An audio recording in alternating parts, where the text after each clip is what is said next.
Hello, everybody. This is Ty, and welcome back to All the Mods 7, episode 17. I'm pretty sure 17. How's everybody doing today, guys? Hopefully you're doing well. I am doing great. However, I have had a revelation. Now, I'll go over this revelation in a second, but first, look at our hostile neural networks room. Yes, it looks fantastic. So it was right here. I just moved it over here, condensed it down a little bit, made a room that matches our other rooms over there. And yeah, I think it turned out pretty well. So we have all of our withers, we got a ghast model, zombies, zombified piglins, dragons, endermen. Yeah, I think that's it. But we have 4 withers right here. They're all self-aware, and I think we get about 24 nether stars per minute. No. Maybe 16 nether stars per minute. I think about 16 per minute. So not great. However, it's automatic, so that's fantastic. Then we have our warped drawer with our prediction matrix. Wow, that was tough to say. Which has I don't think I showed you guys this last time, but an ME requester. So this just makes sure that it always has at least 500 in the drawer, and it crafts up 64 every time it falls below 500. So actually, hold on. Yeah, there we go. So perfect. We have our, what is this stuff called? I can't remember what this, generalized overworld predictions, 18.6K, generalized nether predictions, 5K, and generalized end predictions 12.1K. So the big thing about this stuff is I actually need a lot more of this to do what we want to do today. So we might have to make either more zombified piglins or more ghast data models to get more of this. But as for my revelation, guys, it has to do with our ATM Star that we worked on last time. So there's a lot of stuff that we actually have to do, more than what I thought. So I have all of the ATM Stars. Oh, that's not right. I have all of the ATM Stars components right here, right? Now, if we go into our quest book, this is the creative tab. This is everything that's needed to make the ATM Star. However, this right here, it wants a 1 times compressed block. So that is 9 blocks of ATM Star, which is 81 ATM Stars just to make that. Now, I think there's only about 18 ATM Star recipes in the pack, but it wants 81 to make that compressed block. So what we are going to do is we are going to make... Wait, hold on. I'll find it. Found it. We are going to make the Starry Bee, which gives us starry combs, which when centrifuged gives us a 5% chance at an ATM Star shard. Now 5%, it sounds low, but it's really not that bad. After some time, we'll get plenty of these, and it takes 54 of these guys plus a Patrick Star to make 1 ATM Star. So that's our goal. Now, the big thing is to get a Starry Bee, I have to have 2 blocks of ATM Stars, 1 to feed a Patrick Bee to turn it into a Starry Bee, and 1 for it to pollinate on. So 18 ATM Stars just to do 1 Starry Bee. I know it's crazy, but that's what we have to do. So I've already gotten the Patrick Bees. All you have to do is fish in a warm ocean, and eventually you get them. Super easy. But they can't pollinate because they need also an ATM Star block. So what we're going to do today is we want to get up and running everything we need for one of these recipes, which is the dimensional seed. Now, all of these recipes have to be automated. They have to be. Otherwise, there's no way we're getting 18 ATM Stars. But this is going to be the first one. So I've done the math. And to get 18 of these, this is what we need. Okay. We need emerald block 6 times compressed. 18 of these, we need 9.5 million emeralds to get 18 of these. End stone times 5, we need 1 million end stone to get 18 of these. Netherrack times 7, 86 million netherrack. 86 million netherrack. Blackstone, 86 million, because that's also times 7. Obsidian times 6. We need 9.5 million. Clay times 5. We need 1 million. Soul sand times 4. We need 118,000. I think that's accurate, but that could be wrong. It sounds low. And then 2 red sand times 4, which is just 118 times 2, so 236,000. Those, I'm pretty sure those are right. I'm pretty sure.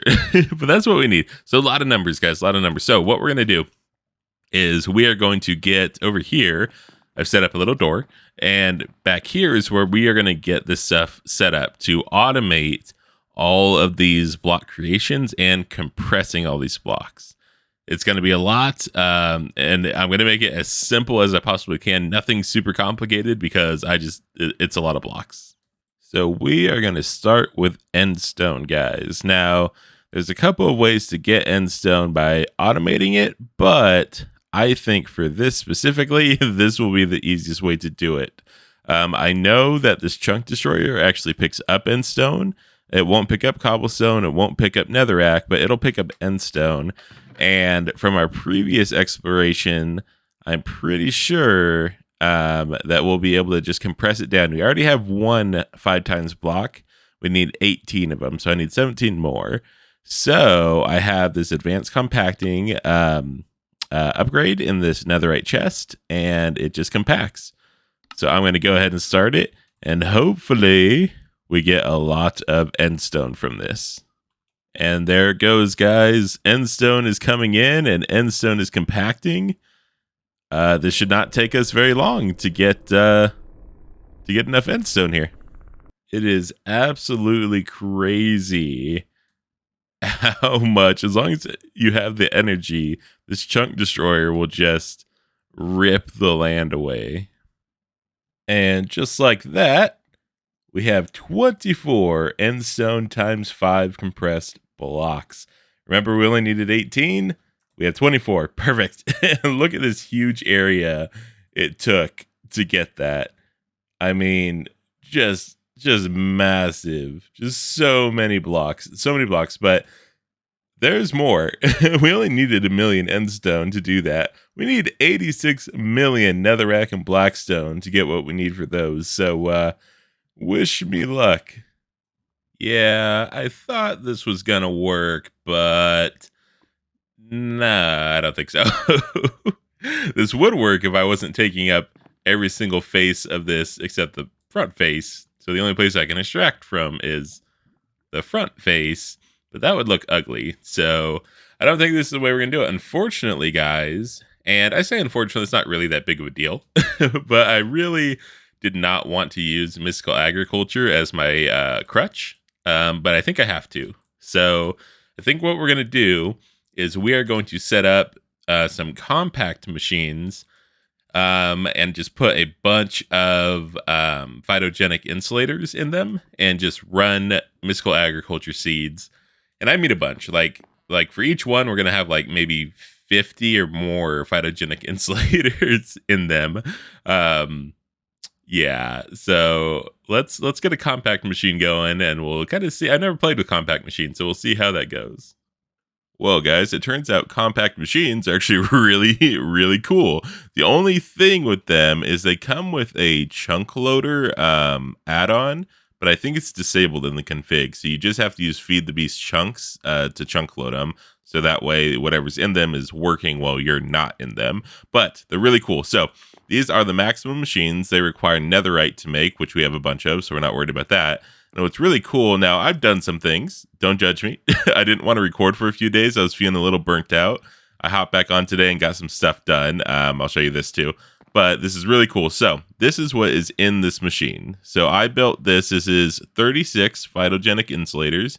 And I can probably stack at least 2 more layers on top of this if I want to. And we'll go inside to actually look at it. But this looks super awesome. So let's go inside. And here we are. So this is how it is working, guys. So I have 4 sinks set up on each side. I probably don't need 4 sinks, but I just want to make sure the water is good From the sinks, we have fluid pipes feeding water to every machine. We have universal pipes feeding energy to every machine. And then every machine is kind of round robining. So a big thing about these phytogenic insulators is you can put what you call a cyclical processor to just take the seed and put it right back in. But we're not doing that. I want 3 speed upgrades in every single one. And I want a resonant integral component to speed it up even more. So what we're doing is we are just outputting the seed in a round robin format. So once this one's done with the seed, it goes to this one. Once this one's done, it goes to this one. So what we're going to do is I'm going to have 36 seeds, one for each machine. And every time they get done with one, it just goes to the next one. So we'll constantly be making nether essence or whatever essence we want. This is the setup I'm going to use to do our block compactions for this dimensional seed. But that's the setup. From there, it just goes into this ender chest. And from the ender chest, it goes right here from this ender chest into our crafters. So these crafters are all going to be set up. This crafter is the one with our netherrack. So far, we have 7 3x compressed netherrack blocks. And we only have 3 seeds working right now. Or 3 or 4. I'm honestly not sure. 3 or 4 seeds working right now. So that's really cool. Oh, and now we have 8. So every time I get these, a new compressed block, I put the new recipe in here. And then this literally has just enough to get to ×7. If it had one less recipe, we wouldn't be able to use only one crafter. So very lucky on that. And then from here, once it gets a ×7 compressed, it'll go into this warped drawer. So we'll be able to see how many of each block we have. So that is that setup. Really simple. It took a little bit of work, but honestly, these things are super cool if you can chunk load them. I definitely recommend using these. I think in the next mod pack I play, if I'm using bees again, which I probably will because they're a really good source of just a steady source of ores, we'll use these to put bees in because these are really cool. But I have automated mystical agriculture seeds. So this is not going to be a permanent setup, but for right now, this is what we got to do. I turned it off right now, but essentially I'm just using XNet and AE2 auto crafting. So man, XNet's really cool. So what we have is we have our XNet controller, and it goes to all of these podiums, or what do they call them? Pedestals, podiums, pedestals. From here, we have a pattern provider with the seed pattern in here. This feeds all of the items that it needs to make the seed into here, and then XNet just distributes it. So it's really cool. So I've requested, I think, 33 seeds or something like that. And if we turn it on, you'll see that it'll make the seed. It'll suck the seed out, which will go back into our AE2 system. It'll replace the new base and place all of the components. And just like that, we have automatic mystical agriculture. All we have to do if we want more seeds is just plug in the crafting recipes down here. So yes, really cool. Super happy. I'm going to get these seeds all made up. I'll put them in the phytogenic insulators, and I will show you our nether rack production once that's all done. So here is our processing power right now with 36 phytogenic insulators going, all with their upgrades. Not too bad. Not too bad. We're getting a couple of one-times, maybe, I don't know, 3 one-times blocks every second, roughly. We have 2 4-times blocks now, and I have the 5-times recipe in there. But I can fit 2 more. Oh, let me click on this. I can fit 2 more of these layers in this one cube. So if we're getting about 3 one-times every second, we can do that to about, 9 every second, which would make a 2-times every single second. So probably should do that. These things, it's not complicated to set up. It's just a lot of block placing. So I will have to really, really work on that if I want 2 more layers in here. And then of course we have all of these that we're gonna have to do. Realistically though, only the netherrack and the black stone are the ones that I would probably have 3 layers in, because we need 86 million for each of those. The other ones, I think obsidian we need 9 million. right? Obsidian and emerald, we need 9 million. So maybe 3 layers for each of those as well. But then from there, the red sand, the soul sand, all of that stuff is a 1 layer, I think. It's me, Mini-Me. Yes, guys, that's right. I have shrunk myself down to 0.2 of a block. I think, I don't know. I use this personal shrinking device, which is actually in the tips and tricks section of the quest book. Right here, personal shrinking device. So I shrunk myself and I've changed the design of our phytogenic insulators. But shrinking yourself is awesome. It really helps you get around in tight spaces. But what I've done here now, guys, is I made it a lot more compact. And you know what? I could make it even more compact, but I'm okay with this. So we actually have 1, 2, 3, 4, 5, 6 layers of this. And how we did it is over here on the sink, I just connected the ultimate pipe that I had for the energy up to the sink. And that will feed water and energy all in the same pipe to all of these. So I got rid of all the fluid pipes. So it made this only too tall. So I could now hook up another layer on top of this. So that is how we're doing. Oh, geez. That's how we're doing it. A little glitchy when you're tiny like this. And then just everything feeds down into here. Now, I haven't checked the production since I did these extra 4 layers. So let's go check that. All right, here is our production now. It looks like about every, I don't know, maybe every second we're getting a stack or 2. We have 8, holy moly, 8 5 times netherite blocks. So we're almost to the 6 times, which we will put right here to get 7 times. So yes, that's actually fantastic. So that is good production. It's not super crazy fast, obviously, and it's going to take a while to get 18 times 7 netherite blocks. I keep saying netherrack blocks, but while we're working on the other ones, that will be going. So I think that's worth it.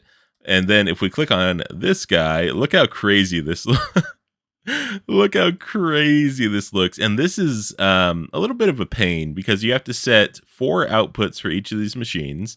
You have to set all of these pipes to extract, along with every single one of them has a netherite upgrade in it to filter so it blacklists seeds so the seeds don't get pulled out. So it's a lot of materials and a lot of clicking to do this, but we have to do this same exact one and this one for Blackstone because that needs 86 million as well. So the other ones won't be as crazy, but I do have to do this one more time for Blackstone.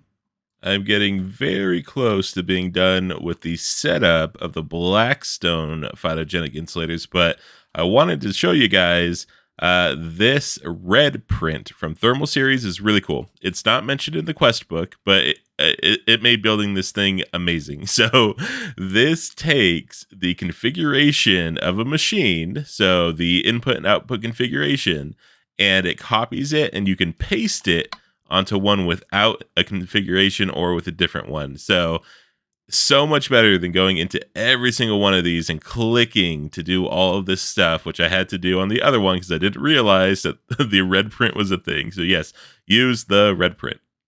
Our Blackstone production got a little crazy. So let me show you. This is the netherrack, right? Kind of crazy, but pretty simple, not too crazy. And then our Blackstone. Okay. It looks the same, and then you go bam. So what I've done is I did all of our phytogenic insulators, which there are 216 of. Now with these, you have to do stone seeds, and nether seeds. It's 1 stone essence and 8 nether essence to create 24 blackstone. So I have, I think, about 25 stone seeds in here, and the rest of them are nether seeds. And then in the middle here, I'm not going into the machine because it's impossible to see.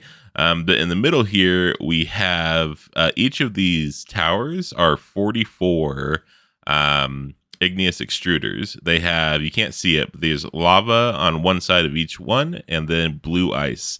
And so those are creating, I think, about 4 stacks a second, roughly 3 stacks a second. of Blackstone. So that one is super compact. We have everything in there that we need. And I don't yet have a 7 times block, but that's okay. We have 6 times blocks. And then the netherrack is we have 6 times blocks.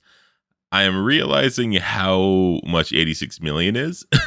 We're going to have to figure out a different way to do netherrack, I think, to speed up the process. But Blackstone is as fast as I think I can get it for right now. So that's okay. Next up, I actually want to do emerald here. Obsidian's just going to be the same thing as the netherrack. And I think we need 9 million obsidian. So one of these towers will be enough for 9 million, I think. 9 million is not 86 million. And then emerald, I think we need... Hold on. Yeah, we need 9.5 million emerald blocks as well. But you can't just produce emerald blocks. You have to produce emeralds to go into emerald blocks. So I think it's something like 81-ish million emeralds. So I think what I want to do to start here, we might have 2 emeralds set up, one for mystical agriculture, but for this one I want to do spawners. So we have evoker spawners and vindicator spawners. I want to upgrade them like I have upgraded our other ones over here, so they constantly spawn and spawn as many as they can. And yeah, then just funnel them into a mob utilities grinder, just like this stuff. If we come down here, so funnel them into here. This will have Fortune 10 upgrade on it. And hopefully that will get us emeralds really fast. The only thing I have a concern about is picking up all the items. Hopefully we do a bunch of accumulators and they pick up the items quickly enough that it doesn't lag anything out. But yeah, so I'm going to get started on that guy and I'll show you the progress as we go.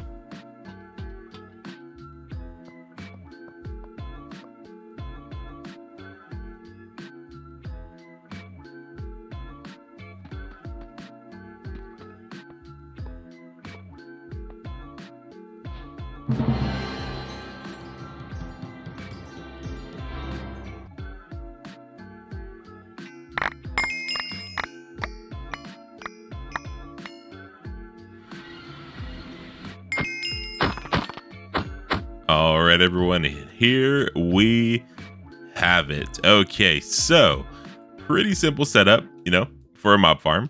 What we have is we have all these accumulators with ultimate pipe upgrades, extracting everything.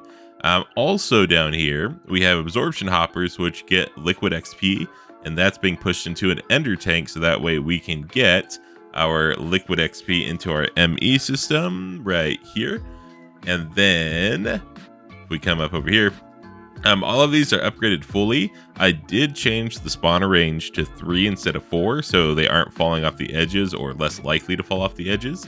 I guess I could just add more vector plates, but anyways, these are all maxed out. So 20 min spawn delay, 20 max spawn delay, 16 spawn count, 32 spawn entities, ignores players, ignores conditions, redstone control, no AI, and silent. All perfect. We are using the Redstone Links. So this Redstone Link powers all of these 3 spawners, and these ones at the top power the one on top. And then from there, here's our control to turn it on. From here, what we have, this is super important as I found out earlier on. I almost lagged out my world. We need a buffer. So all of the pipes coming from the accumulators go into this buffer chest, this oak netherite chest with stack upgrades just in case. We have emeralds blacklisted, so they won't get sucked out of this pipe, but everything else will into this trash can. And then we have emeralds whitelisted on this pipe, so only emeralds go into the ender chest here. Very simple setup, honestly. It didn't even take that long to build. We have 16 spawners in total, some vindicator, some evoker spawners. I'm pretty sure they drop the same amount of emeralds each, so it doesn't really matter if you use vindicator or evoker spawners. I just had a mix of each of them. But then if we turn it on here, you can see it is kind of crazy. It is kind of crazy. So I'm going to keep an eye on this to make sure I'm not lagging out my world, because this chunk is chunk loaded, so I don't have to be in here. But I want to make sure the accumulators are doing their job. and sucking up everything. I guess if we go under here, we go to like the center ones.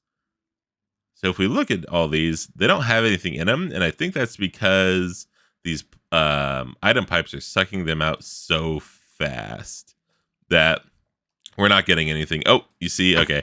I had a couple spawn over here. I think it's because they hit each other in midair and then they kind of go everywhere. But okay, you see this?